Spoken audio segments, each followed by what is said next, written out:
Hello， 大家好，我是青燕。布偶做好之后要拍照却拍不好怎么办？只要学会3个小技巧，不论你是使用手机或是相机，都能让你的拍摄成果从这样变成这样，再提升成这样。要准备的东西有一只做好的布偶，一块背景布，背景布不一定要白色的，也可以选择有颜色的背景布，拍出来的效果会不一样。再来就是相机或有照相功能的手机，有脚架可以搭配的话会更好，拍起来会更稳定。要点1：距离。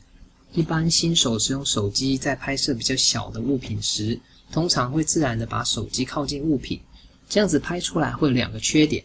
第一个是靠太近的话，光线容易被挡住，而且就布偶的头看起来会很大颗，这样拍出来就变成大头马。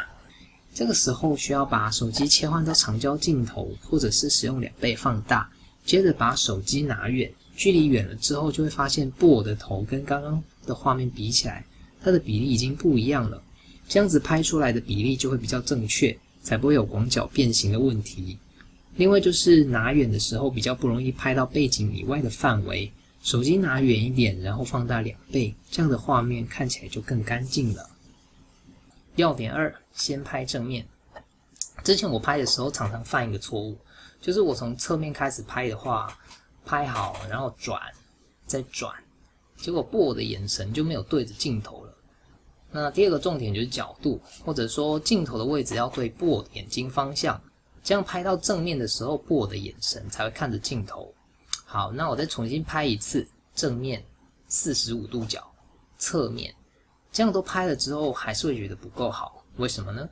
因为要拍出纯白色的背景，需要更好的打光设备，或后置把背景去掉。如果你的打光设备不够的话，那阴影就会很明显，像这里底下的阴影很明显，白色背景如果拍得不够白的话，就会有脏脏的感觉。要点3：试试有色背景。那现在要进入第3个技巧的分享，就是尝试使用有色背景。现在进到有色背景画面之后，会遇到第1个问题是白平衡会跑掉。现在布偶看起来比刚刚更黄了一点，如果把手机拉远，当看得到其他地方时，颜色就正常，一填满后颜色就会跑掉。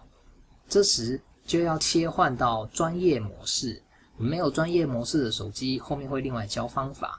专业模式的时候，如果选用自动白平衡，布偶会有色偏，其他设定如果不懂的话，就全部都用自动的就好了。白平衡这个地方就去找一个觉得萤幕看起来跟实际颜色最接近的那个白平衡用下去使用就可以了。这是自动黄黄的，找一个看起来自然一点的颜色，就选这个，不用去记数字。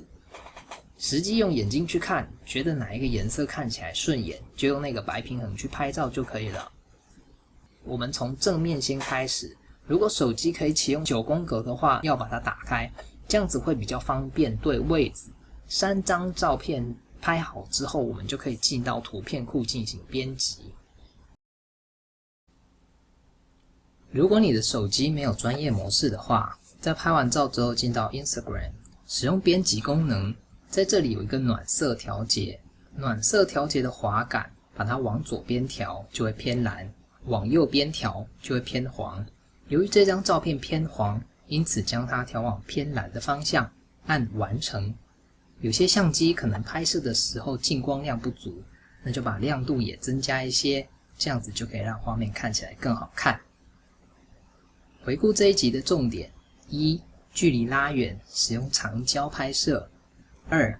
从正面开始拍，找出布偶眼睛能看着镜头的高度。 3. 有色背景可以增加画面色彩，并调整合适的白平衡或色温。